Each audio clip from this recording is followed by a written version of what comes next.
વધુમાં આમ આદમી પાર્ટીની હાર પછી નર્મદા જિલ્લાના ડેડિયાપાડા તાલુકાના આપ પાર્ટીના ધારાસભ્ય ચૈતર વસાવાની પ્રતિક્રિયા સામે આવી છે, જેમાં તેમણે પ્રતિક્રિયા આપતા ભાજપને જીત બદલ અભિનંદન પાઠવવાની સાથે આરોપ પણ લગાવ્યો છે। ભાજપ સામ દામ દંડ ભેદથી જીત્યું હોવાનું ચૈતર વસાવાએ આરોપ લગાવ્યો હતો, તો ભાજપ મશીનરી અને ધાક ધમકીથી જીત્યું હોવાનું જણાવી ધારાસભ્યએ ભાજપ ઉપર આકરા પ્રહાર કર્યા હતા। તો વધુમાં ધારાસભ્ય ચૈતર વસાવાએ જણાવ્યું હતું કે આજે દિલ્હી વિધાનસભાની ચૂંટણીના પરિણામો હતા। અમને બધાને અપેક્ષાઓ હતી કે ફરી એકવાર અરવિંદ કેજરીવાલજીની અધ્યક્ષતામાં દિલ્હીની આમ આદમી પાર્ટીની સરકાર બને એવી અપેક્ષાઓ લઈને અમે આતુરતાથી રાહ જોઈને બેઠા હતા। પણ જે રીતના પરિણામો આવ્યા છે ત્યારે આ લોકશાહીમાં જનતા એ સર્વોપરી હોય છે અને આજે જે જનતાએ ફેસલો કર્યો છે એને અમે વિનમ્રતાથી સ્વીકારીએ છીએ।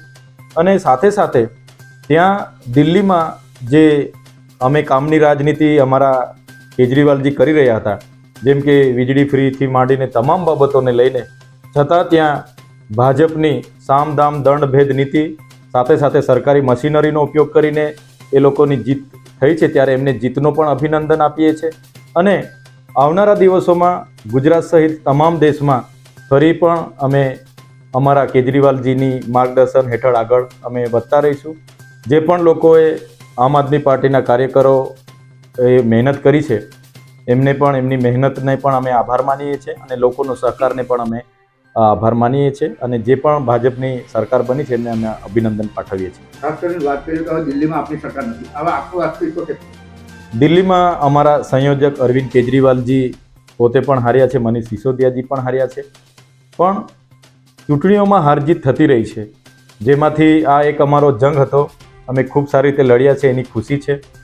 જનતાએ જે પણ પરિણામો આપ્યા છે એને સ્વીકારીએ છીએ અને આવનારા દિવસોમાં ગુજરાતની જે પણ તાલુકા જિલ્લાઓની નગરપાલિકાઓની કે વિધાનસભાની ચૂંટણીઓ હશે એમાં માનનીય કેજરીવાલજીની માર્ગદર્શન હેઠળ જ અમે આગળ વધતા રહીશું।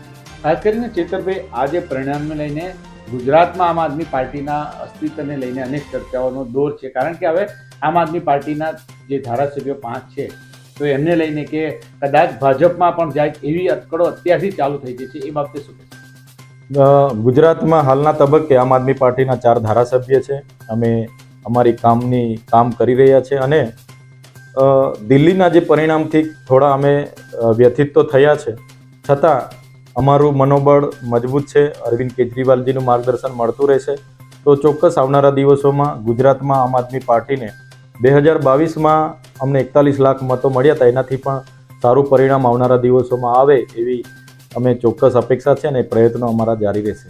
આવનારા દિવસોમાં શું પક્ષ પલટો થાય એવું લાગે છે તમને? ના, બિલકુલ નથી। અમે આમ આદમી પાર્ટી સાથે છે, સાથે રહીશું અને આમ આદમી પાર્ટીના કેજરીવાલજીના માર્ગદર્શન હેઠળ આવનારા ભવિષ્યમાં પણ આગળ વધતા રહીશું। જ્યોતિ જગતાપ સાથે CN24 ન્યૂઝ, રાજપીપળા। હવે જુઓ દેશ દુનિયાની તમામ ખબરો તમારી આંગળીના ટેરવે। ઉઠાવો મોબાઈલ અને Google Play Store પરથી ડાઉનલોડ કરો અમારી CN24 ન્યૂઝ મોબાઈલ એપ।